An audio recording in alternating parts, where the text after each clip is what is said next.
Hello everyone, it is springtime. Maybe you can see this tree blooming. And today I want to talk about 3 ways a person responds when they're going through trials or challenges in their life. As you can see here, it's pretty clear now, but it was like that over there, that overgrowth. It was all covered in blackberries. And this pile right here is what I removed from this area. As I was removing it, underneath all these bushes, all these thorns, I found these grape vines. So I lifted it up, I secured it, and when I did that, I realized that this is exactly what Jesus did for me. He found me in this dark place covered up with thorns, and he lifted me up and he secured me so that he worked the ground so that I can produce the fruit again. So this is one way that people respond to trials.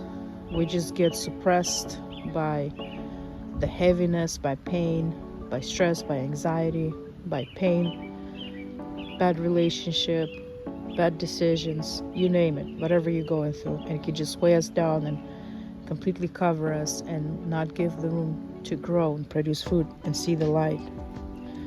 Now this is the second way. You see this vine? It goes all the way up the tree. This one found its way up. So this is the second way people respond in trials. They find a way up. They find something to hold on, to grab onto, and get above their circumstances, above the storm, above the thorns, just like this vine did. Now the negative aspect of this is that it's so high up, even though it can produce some fruit, it serves no benefit to anybody. Who's gonna get up there and get it? Maybe a few birds, that's about it.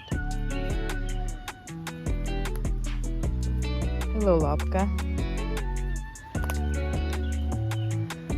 She's joining me in this video. And then we see the third way. Now I haven't gotten to clear that area yet, but you can see how strong those vines are, and they are going up this tree. But I'm not sure if you can see that or hear, there's a creek farther down. So this one gets a lot more water.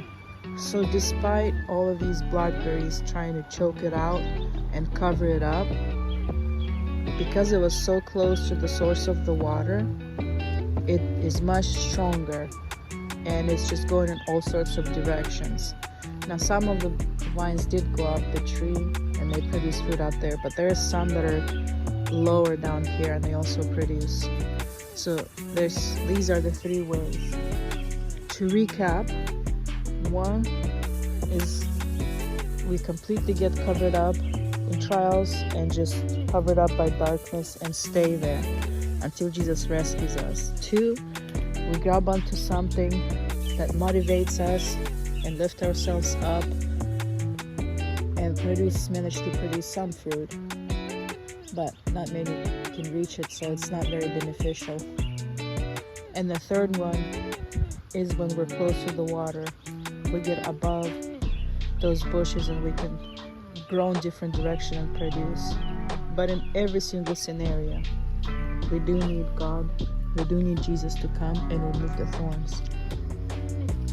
And unless we remove them with the root, it'll continue to grow back. If you just clip the branches, they'll just keep growing back. So you have to remove the roots, and the roots are pretty challenging to remove. If you try to do that, you know what I'm talking about.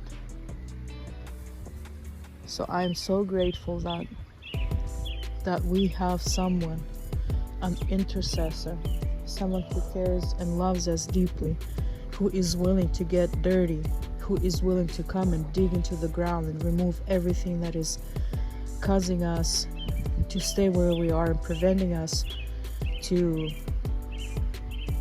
be drawn into the light and to be able to produce the fruit and multiply.